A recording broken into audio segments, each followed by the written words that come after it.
What's Miles from Black Community TV talking to Rayan Lawrence, who has the role of K-9 in season 2 of BMF. What's going on? Yo, what's up, man? Thank you for having me. You're on this show. Obviously, you're not a family member, so your shelf life, we don't know how long you're going to last. But before we get there, talk to me about this role you're playing, K-9. How did it come about for you? I play a ruthless gangster drug dealer from the Brewster Projects, K-9. And this season, you'll see me take Meech under my wing. I see something in Meech sees something in me. And this season, we're a little tandem. He loves the fact that I have the women, the jury, and the money to take him and his crew to another level. So, yeah, that's what you're going to see throughout the season. And getting a role. Got the role in season 1. You guys got to see me in the first episode, and that was just a little introduction. And this season, we take it to another level where they elevate my character. So yeah, it's not that often you see somebody in the first season early on, and then they bring them back.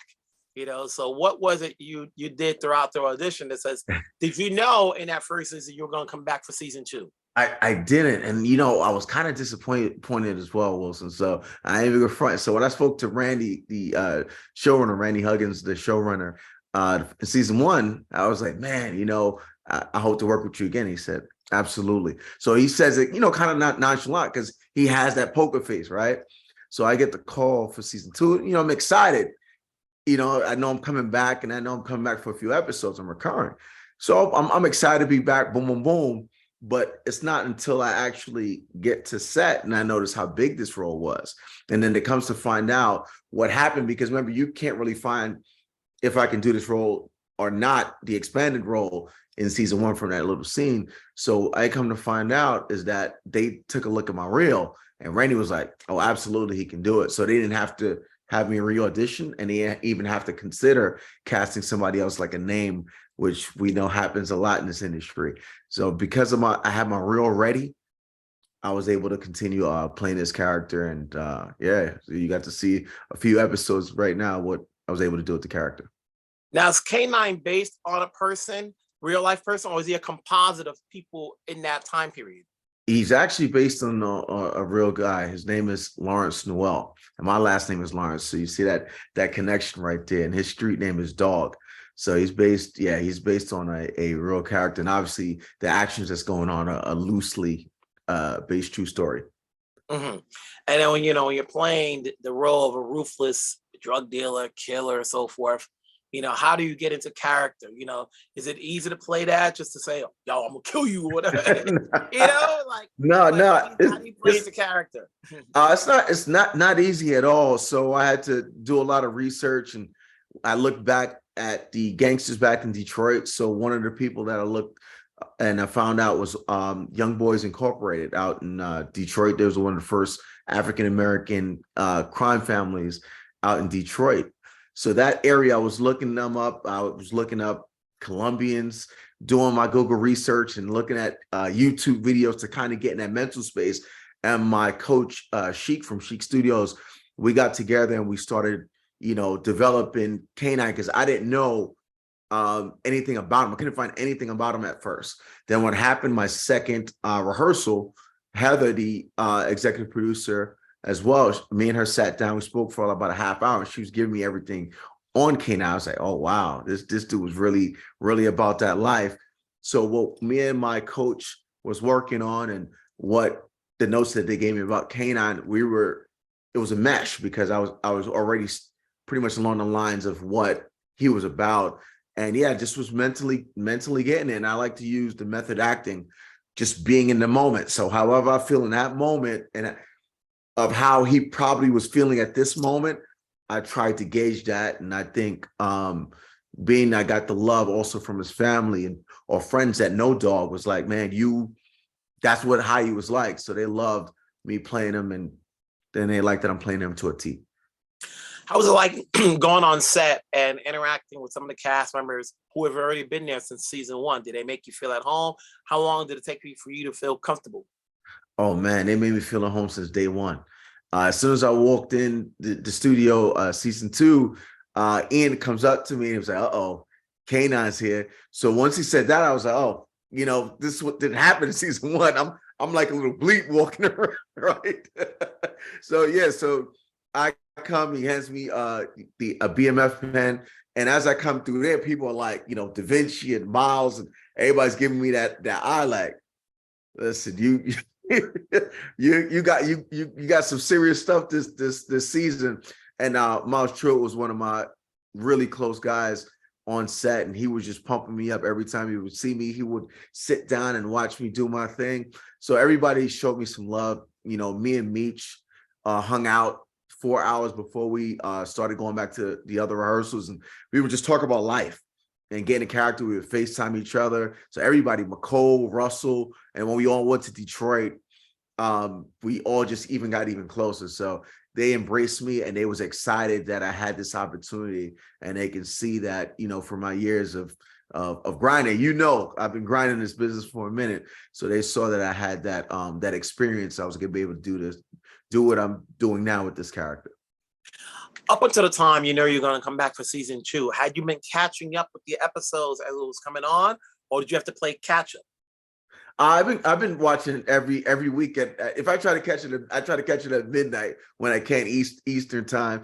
So I'm caught up. I'm caught up with the fans, and I like to tweet live with the fans as well. So midnight, I'm watching with the fans. I'm seeing what they're talking about our hashtag BMF or hashtag K-9. See what they talk about, and I like to talk with the fans, and I'll also see it Fridays at 8 Eastern Standard Time as well, and try to live tweet with the fans so I can get together and watch it like they do, right? Because I only got the script, so I get to see it put to life like they are in that time. So it's dope.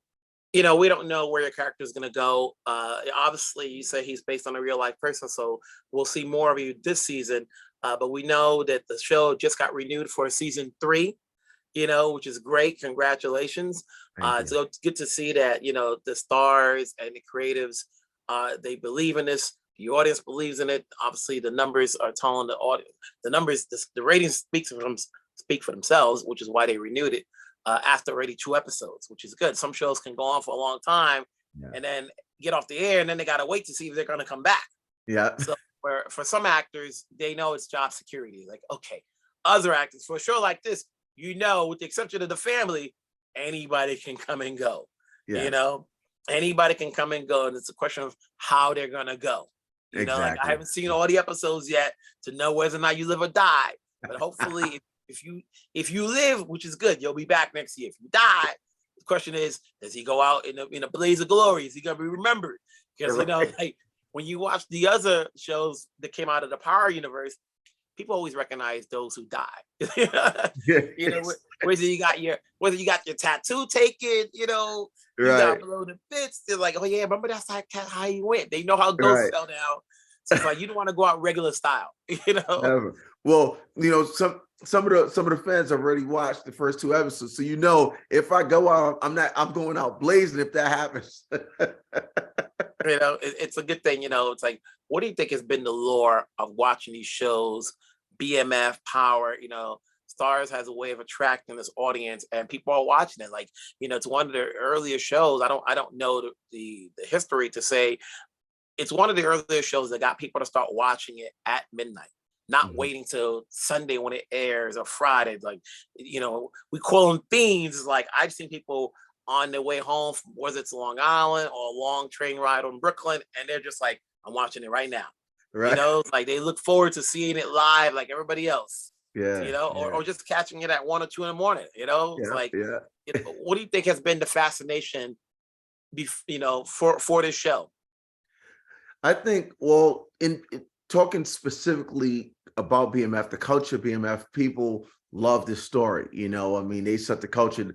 They pretty much, in a sense, you probably would think they might have really influenced the hip hop community in the South. When they went out there and they popping bottles, got all the women, got all the big jury. People will see them spend 50, 60, 100, maybe $100,000 one night in the, at the club. So people knew about the BMF culture, and for them to do the show, everybody wants to know what happened. So what people are really, really excited to is they're excited to see when they go to Atlanta. That's really when BMF took off. But now you get to see the origin, right, in Detroit. So you're about to see why they went this route, and so seeing from the grits to the glamour, right? The grit to the glam right now, in these first 2 seasons. So I think what also helped with, we're talking about people who don't know BMF, like I remember you said you wasn't too familiar with BMF, is the Power universe, right? People loved the violence that was in the Power universe, and also at the same time watching somebody like Ghost being able to balance the gangster life, but also trying to go to straight life with the club, right? So you look at Meech, real life Meech, he did the drugs, but then he started to put his money into hip hop. You know, he started to give money to people like Jalen Rose, get them through college. You know, so he was doing these things. So in a sense, Power might have got some of their stories or some of the influence from what BMF was doing from the start, what Big Meech and Southwest T was doing. You know, so that's what made it intriguing to the newer fans and also the older fans who knew about BMF already. So we're getting both of those worlds colliding, which is dope. Considering you've been recurring on this show, how have you grown as an actor, when you get to do episode after episode? Is this the biggest role you've had so far where you have the visibility? You've been you said you've been grinding, but now because of the fan base that the show has, people get to see you. People get to now know you. So have you grown as an actor? Was it different directors you're working with, the screenwriter, or what you have to do?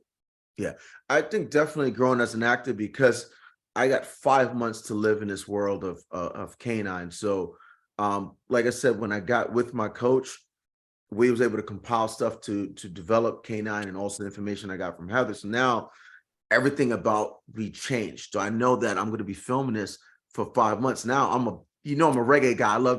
I love to dance and do my little reggae thing. So I stopped listening to reggae for a couple months. At least the first 2-3 months, I was just listening to rap, and DMX was the #1 person I was listening to really get into this character, right? So I listen to DMX, or I'll listen to Jay-Z, Tupac, and they always give you different things. Jay-Z will give you the boss, right? And DMX will give you the gutter stuff, and Tupac would give you the enlightenment of his side. So all of that I was able to do for these months, and yeah, that's how I was able to pretty much solidify doing this role and growing and learning of how to stay consistent for 5 months, right? I had my sister would send me prayers every day that I had to film on set. My boy would text me prayers every day. My friends would be in my ear, and continue to do what you're doing. And getting, like I was telling you, getting everybody from the set loving what I'm doing to keep it consistent. Having that Mamba mentality, you got to keep it going to the end. Sometimes, you don't want to get too much praises. And sometimes if you get too much praises, you're going to get complacent. But I had that Kobe mentality, the Mamba mentality. Listen, not till the end. I'm not letting up. Stay focused.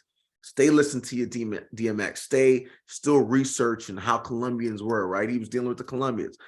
So I was kind of, in a sense, to Detroit, probably a Colombian to Meech, right? Meech was getting those big bricks from my character. So that's the mentality I had. So to be able to keep the consistency for the 5 months, that's growing as an actor, because this is my biggest role, and this is the longest I've been able to film a role and be in this character. So that was what I was learning and trying to keep it consistent for this long. Well, congratulations on this role. As I mentioned before, you've been grinding, but you never know when your day's going to come. It's here now. Make the most of it as we watch you week after week. That's the good thing about a show like this, is that it gives people time to get to know you, Google you up, look at the work you're doing week after week. Because sometimes when you're in a show that's airing all at once, if you start appearing in episode 4 or 5, it's quickly forgotten if the show doesn't take off. Right. For a show like this, because it's gaining its audience week after week, people get to see not only the actors, but the characters. So keep doing your thing. I'm sure we'll talk again, because y'all have other projects. Hopefully this will lead to other works down the road. We're good to go. Cool. Thanks, Wilson. I appreciate it, man. Thank you. Thank you for having me.